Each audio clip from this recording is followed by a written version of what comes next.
I can't take it anymore. Ever since watching Blumhouse's new movie Night Swim, I've been terrified of the pool in our backyard. It's watching me, just waiting for me to jump in and succumb to a wet, watery grave. I don't want to die wet. I can't take it anymore. I'm too scared of this pool. It's ruining my life. I need to deal with this problem.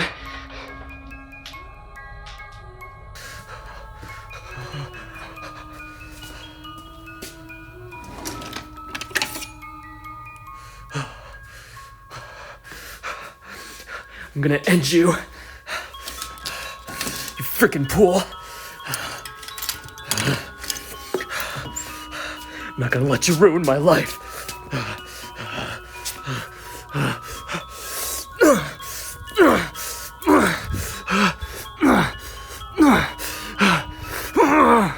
Just a few more.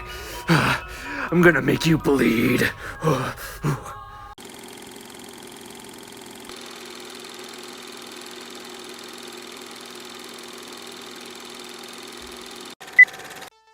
As you can tell, I had a little too much fun filming that opening skit. In fact, I had more fun filming that skit than I did in watching Blumhouse's new stinker, Night Swim.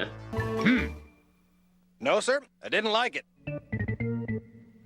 Welcome to yet another episode of Round the Clock Frights. My name is Josh, and honestly, I had nothing better to do on my day off, so I ventured to the movie theater that I work at and watched Night Swim for free. Thankfully, it was free because this movie, it definitely left me with a sinking feeling. So yeah, Blumhouse, the studio behind such recent stinkers as The Exorcist Believer and Five Nights at Freddy's, attempts to make swimming pools scary. Kind of like how Alfred Hitchcock made showers scary in Psycho, or the way Steven Spielberg made the ocean scary in Jaws, but those films were masterfully directed and contained some legitimate scares. And also, in Psycho at least, the entire plot didn't revolve around a shower. You know, it had a compelling murder mystery at its center. It had compelling characters. Night Swim... Okay, so it has a concept that is already ridiculous in nature. It's about a haunted swimming pool. You might as well make a horror movie about a haunted rocking chair. That movie would rock. Although, to be honest, I wouldn't be surprised if someone has already made a movie about a haunted rocking chair. I mean, I stumbled across a movie about a haunted sofa, so anything goes at this point. But yeah, I heard that a lot of people laughed at this movie's trailer because it's, like I said, it's just a ridiculous concept. And let's hit the brakes for a second, because you can take a premise like this and make it work. Let's look at a movie that came out almost a decade ago, Mike Flanagan's Oculus. If you read the premise of that film, you would probably chuckle. I mean, the concept is a little ridiculous. It's about a haunted mirror, but the reason Oculus worked was because it was also a compelling look at childhood trauma, and it was legitimately scary. Mike Flanagan just crafted a really just eerie, just uncomfortable movie. It wasn't just about a haunted mirror, there was so much more to it than that. This, it relies solely on its gimmick, and it doesn't have anything new to offer. It is incredibly generic and gimmicky, and it's pretty unoriginal. In fact, it rips off numerous other horror movies. I can count some on one hand. It rips off It at one point. You know that opening scene in It where you have that little kid, looking down a sewer drain? This movie has something similar to that, although it involves a pool drain, not a sewer drain, but very, very similar concept, and it rips off Jaws on numerous occasions. You have that classic underwater shot where you just see people's legs, dangling in the water. It rips off Jurassic Park at one point because a character is holding a glass of water and you just see tiny ripples start to form. This movie is just a hodgepodge of so many ideas we've seen done so much better in other movies. And yeah, it's a cute novelty idea for a short film, and apparently this was based on a short film. Jason Blum apparently saw that short film, called up the director of that short and said, "Hey, your short film spooked me out, so how'd you like to turn it into a feature-length film?" Kind of like what David F. Sandberg did with his film Lights Out. But yes, if you're gonna make a movie like this with a ridiculous premise, you need to have a compelling story to back it up, and this film just doesn't. It really, really doesn't. Marco.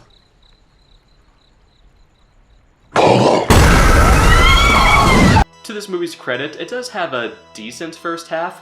The general plot of this movie involves Wyatt Russell, who is this ex-baseball player who has succumbed to MS. He wants to move his family, to this house in the suburbs, with a swimming pool. His doctor wants him to undergo some water therapy, so having a swimming pool in his backyard would be ideal. And, spooky shenanigans, the family spends a lot of time in this pool, and they start to see some scary stuff underwater, and things just get worse and worse, and the film itself actually gets worse and worse as it chugs along. And every cliche in the book is found here. And actually, I have a list of cliches to be found in this movie. You have the bland American family that moves into a new house in the suburbs. One family member becomes the target of a mysterious supernatural entity. Eventually, a family member will visit a person who has experience with a supernatural entity. Usually this character will be featured in the opening scene and will show up later in the movie to provide plot exposition. Oh yeah, Night Swim goes there. And finally, in the climax, the person who was the target of the supernatural entity will succumb to the evil and attempt to harm their family. Stanley Kubrick did that over 40 years ago with The Shining, and needless to say, it was done much better. I just want to say, I'm so thankful that I was the only person in the movie theater. Well, actually, I take that back. I think there was one person who was sitting behind me a few rows back, but I think they left at some point because I did turn around and they were gone, so yeah, I guess this movie didn't draw them in. I guess the haunted pool didn't suck them in. God, this movie is so stupid. It's just so unoriginal, and the dialogue is often laugh-out-loud hilarious. There are just so many cringeworthy lines. This movie is melodramatic as hell. It takes itself way too seriously. So, once Wyatt Russell becomes more corrupted by the haunted swimming pool, he utters such lines as, "Honey, I need this pool. It's the greatest thing that has ever happened to me. I'm nothing without this pool. I'm in love with this pool." Okay, he doesn't actually say that, but he might as well. There's another scene where, the wife is talking to Wyatt Russell and she's like, "There's something evil in the water. There's something wrong with that pool." Just... You're taking yourself way too seriously, guys. I mean, you're talking about a haunted swimming pool. This is a Goosebumps concept. In fact, I think there was actually an episode of Goosebumps that involved a swimming pool. Oh no, wait, it was actually Are You Afraid of the Dark? There was a very terrifying episode of Are You Afraid of the Dark that featured a swimming pool. Which, by the way, I'm going to list off some more sequences that involve a swimming pool that are much more chilling than this. There was a film that I stumbled upon as a little kid. One evening, I turned the channel and stumbled upon the 1980 film Alligator. There's a scene in that movie that traumatized me for life, and it involves a swimming pool. There's a scene at a kid's party where a little boy is pushed into the water by some friends, and there's a giant alligator waiting for him in the water, and he gets eaten alive, and the water turns red.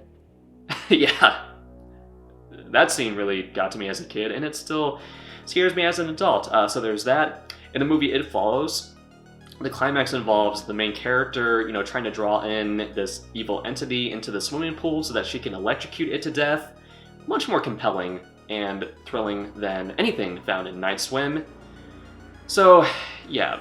I can't remember the last movie I saw where a haunted swimming pool was the main threat, but there are definitely scarier scenes involving a swimming pool.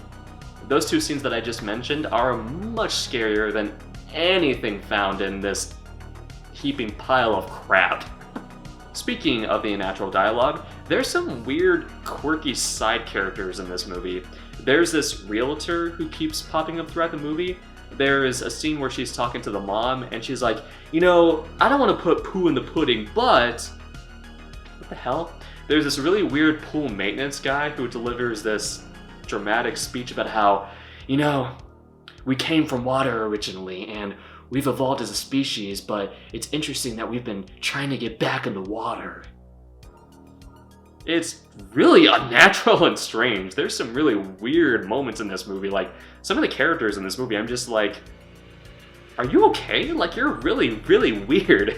But yes, there's really not much else to say about this movie. It definitely wasn't worth a trip to the movie theater. I mean, as mentioned, I saw it for free because I work as a manager at a movie theater, but just wait for it to be dumped on some streaming service. It's a Universal picture, so You'll probably see it on Peacock in a few months. Just don't waste your time. Unless you're a teenager who has never seen a horror movie before, this movie isn't going to have anything to offer. It's just not worth it. There are millions of other movies that are way better than this. Way better movies about like haunted houses or haunted household objects. Watch those instead. It's definitely a subpar Blumhouse movie. And Blumhouse, will you get your stuff together already? You're really starting to get on my nerves. Will you just please start releasing some better content? Just please. Anyway, guys, those are my thoughts on Blumhouse's new magnum opus, Night Swim. I would love to hear your thoughts as well. What did you think of this movie? Did it work for you? Because it definitely didn't work for me. Did you laugh at the premise? Did you laugh while watching this movie? What were some of your favorite unintentionally hilarious parts in this movie? I would love to hear from you guys. 2024 has just started, guys. I already made a video talking about my most anticipated horror movies of the year, so we definitely have some exciting titles to look forward to. I can't wait to talk about those with you guys, but yes, if you liked what you saw here, please subscribe to my channel Round the Clock Frights for more horrific content, and whatever you do, don't let the swimming pool in your backyard take you. It'll devour your soul. God, this movie is so stupid. Anyway, horror fam, take care, stay spooky, and have a great 2024, guys. I'll see you again pretty soon.